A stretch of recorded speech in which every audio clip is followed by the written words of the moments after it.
perlu Tuhan, pimpin langkahku dengan kasih karunia-Mu.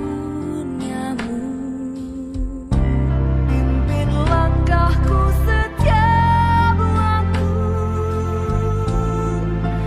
berjalan dalam Roh-Mu. Nyatakan Tuhan kemuliaan-Mu dan berjalanlah denganku. Salam, selamat pagi. Sebelum kita mendengarkan dan merenungkan kebenaran firman Tuhan di pagi hari yang indah ini, kita bersatu dahulu di dalam doa. Kita berdoa. Kuasa Roh Kudus-Mu Tuhan yang memampukan kami memahami dan juga mendengarkan, mengartikan dan melakukan kebenaran firman-Mu. Baik hamba-Mu yang menyampaikan dan juga saudara-saudari terkasih kami yang mendengarkan. Dalam Putra-Mu Yesus Kristus, kami datang berdoa dan mengucap syukur. Amin. Matius 26 ayat 29 sebagai renungan kita di pagi hari ini. Begini bunyinya firman Tuhan. Akan tetapi aku berkata kepadamu, mulai dari sekarang aku tidak akan minum lagi hasil pokok anggur ini sampai pada hari aku meminumnya, yaitu yang baru bersama-sama dengan kamu dalam kerajaan Bapakku. Saudara-saudari yang dikasihi oleh Yesus Kristus, Tuhan kita Yesus Kristus di dalam pelayanannya yang dilakukan di dunia ini selalu melakukan pengajaran, memberikan teladan dan juga melakukan segala sesuatu yang diajarkannya. Hal ini dilakukannya bahkan sampai dia mati disalibkan. Dan ketika dia juga disalibkan, dia melakukan hal itu. Bahan bacaan kita adalah salah satu hal atau momen dan kesempatan di mana Yesus bersama-sama dengan murid-muridnya sebelum Yesus disalibkan. Dan saat itu mereka sedang melaksanakan perjamuan makan terakhir. Seperti biasa di tradisi orang Yahudi, bahwa dalam perjamuan makan itu mereka memakai roti dan anggur. Kesempatan ini juga dipakaikan oleh Yesus untuk memberikan pencerahan, pengajaran kepada murid-muridnya. Dan hal yang dia pakai adalah anggur. Dalam tradisi bangsa Israel dan juga kita lihat dalam Alkitab baik Perjanjian Lama dan Perjanjian Baru, anggur adalah salah satu minuman yang sering dipakai. Dan anggur ini di dalam Alkitab melambangkan dua hal. Hal pertama adalah sukacita dan hal kedua adalah penderitaan. Dalam perjamuan tersebut anggur juga dipakai. Dan ini dipakai oleh Yesus untuk memberikan pengajaran kepada murid-muridnya. Yesus mengatakan bahwa perjamuan mereka dengan murid-muridnya itu adalah perjamuan terakhir. Dia mengatakan bahwa dia akan meminum anggur yang terakhir pada saat itu. Dan dia tidak akan lagi minum anggur dari pohon anggur yang dihasilkan oleh dunia ini. Dan momen itu juga dipakainya untuk memberikan pencerahan bahwa dia akan disalibkan.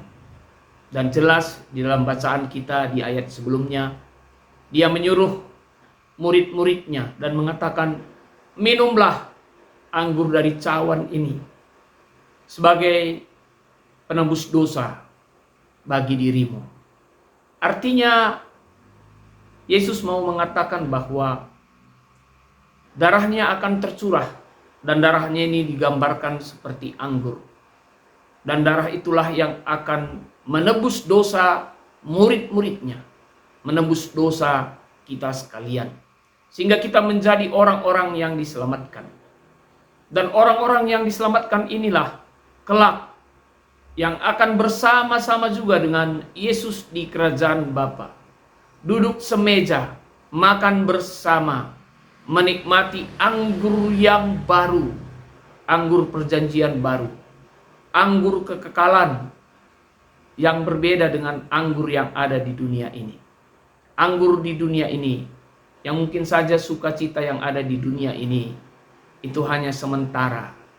Tetapi anggur yang diberikan oleh Tuhan, yang kita minum, yang digambarkan dengan pengorbanan darah Yesus seperti anggur, itu akan memberikan anggur sukacita yang kekal dan abadi. Dan itu dikatakan oleh Yesus, bahwa saya dan kamu, saya dan engkau, dimaksudnya di sini adalah murid-muridnya dan orang-orang yang percaya, akan meminum anggur yang baru di dalam kerajaan Bapa kelak ketika Dia datang kembali. Dari bahan ini kita dapat melihat beberapa renungan, terlebih di dalam kita memulai rangkaian minggu-minggu hari-hari Paskah yang kita mulai dari Kamis Putih sampai Paskah. Kita diingatkan beberapa hal, yaitu yang pertama, pengorbanan Yesus dengan darahnya lah yang menyelamatkan kita. Tidak ada di dunia ini yang mampu menyelamatkan kita, orang-orang yang berdosa. Darah Yesus yang sekarang kita simbolkan dengan anggur, itu sebenarnya menjadi penebus bagi kita dan menyucikan dan menguduskan kita, setiap orang-orang yang percaya. Itu yang diingatkan kembali bagi kita di saat kita merayakan minggu-minggu Paskah. Marilah kita mengingat bahwa kita bisa selamat, kita ditebus karena pengorbanan yang dilakukan oleh Yesus. Anggur penderitaan yang diterima oleh Yesus, itulah yang menebus kita. Dan ini juga memberikan gambaran bahwa seberapa banyak pun anggur yang di dunia ini yang kita minum, itu tidak akan dapat menebus kita, karena anggur itu terbatas. Anggur di dalam diri Yesuslah yang menebus kita. Kemudian yang kedua, saudara-saudara yang terkasih, Yesus mengatakan dan memperbaharui. Yesus merubah sukacita yang sementara menjadi sukacita yang kekal. Dia mengatakan anggur yang ada di dunia ini yang sementara akan berubah menjadi anggur sukacita yang abadi dan kekal. Dan itu akan nyata di dalam kedatangannya kembali. Dan oleh sebab itu, kita harus hidup menjaga kekudusan kita. Seperti anggur yang kekal tersebut, itu yang akan kita peroleh.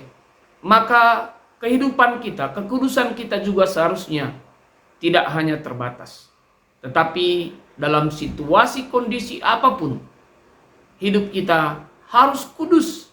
Karena kita sudah ditebus, dikorbankannya Yesus untuk menebus kita. Itu menjadi alat untuk menyucikan kita. Dan bukan hanya kekudusan. Sebenarnya Yesus mengajarkan kita, anggur di dunia terbatas, tapi karena Dia memberi anggur yang tidak terbatas, seharusnya pada saat ini juga kehidupan kita di dunia yang terbatas ini, jangan kita melakukan hal-hal yang tidak baik. Tetapi ketika kita menolong, marilah lakukan yang terbaik. Ketika kita mungkin memberikan nasihat, marilah kita juga melakukan yang terbaik. Karena orang-orang seperti itulah yang kelak yang akan ikut di dalam perjamuan bersama-sama dengan Tuhan, menikmati anggur yang tidak akan habis-habis. Menikmati sukacita yang tidak akan habis-habis. Mungkin saat ini ada anggur asam dalam kehidupan kita. Ada anggur penderitaan, ada anggur sakit penyakit. Tapi terimalah darah Yesus.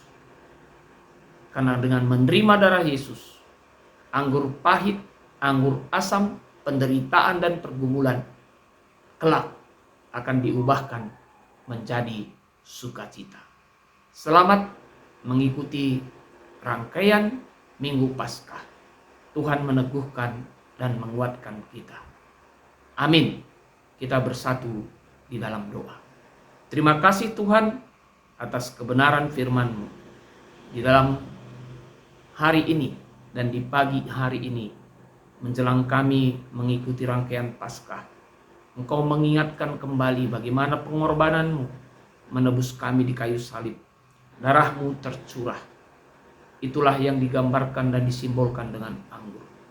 Darah-Mu tercurah untuk menyelamatkan kami, untuk menghasilkan sebuah sukacita, perjamuan yang baru untuk kami orang-orang yang percaya. Mampukan kami dalam kehidupan kami Tuhan. Mungkin kami dan semua pendengar firman-Mu saat ini memiliki pergumulan dan masalah, anggur yang asam. Tapi ajari kami setia, ajari kami hidup kudus, supaya kelak ketika Engkau datang kembali, kami ikut dalam perjamuan bersama-sama dengan Engkau di dalam kerajaan Allah. Bapa yang baik, kami juga berdoa buat gereja-Mu GBKP Cibubur. Tuhan memberkati gereja-Mu. Engkau menyatukan hati semua para hamba-Mu, pendeta, pertua, diaken, pengurus PJJ, pengurus kategorial, dan juga pengurus unit-unit. Ajari mereka bekerja sama dengan baik. Dan ajari juga mereka bekerja sama dengan jemaat. Terlebih di tahun program kami di tahun ini. Supaya kami mampu menjadi pelaku aktif di dalam pelayanan. Gereja-Mu hadir di tengah berbagai situasi dan kondisi. Berbagai lingkungan. Tuhan yang memampukan agar gereja-Mu juga GBKP Cibubur dapat menjadi terang dan berkat di tempatnya di mana berada Engkau tempatkan. Bapa, kami menyerahkan doa ini, kami menyerahkan permohonan kami ini ke dalam tangan pengasihan-Mu, dalam satu nama Putra-Mu Yesus Kristus yang telah mengajari kami mengucapkan doa Bapa kami. Bapa kami yang di sorga, dikuduskanlah nama-Mu, datanglah kerajaan, jadilah kehendak-Mu di bumi seperti di sorga. Berikanlah kami pada hari ini makanan kami yang secukupnya, dan ampunilah kami akan kesalahan kami, seperti kami juga mengampuni orang yang bersalah kepada kami. Dan janganlah membawa kami ke dalam percobaan, tetapi lepaskanlah kami daripada yang jahat, karena Engkau-lah yang punya kerajaan, dan kuasa, dan kemuliaan, sampai selama-lamanya. Amin. Selamat pagi, sampai bertemu lagi di sapaan teduh kita di waktu yang lain. Salam.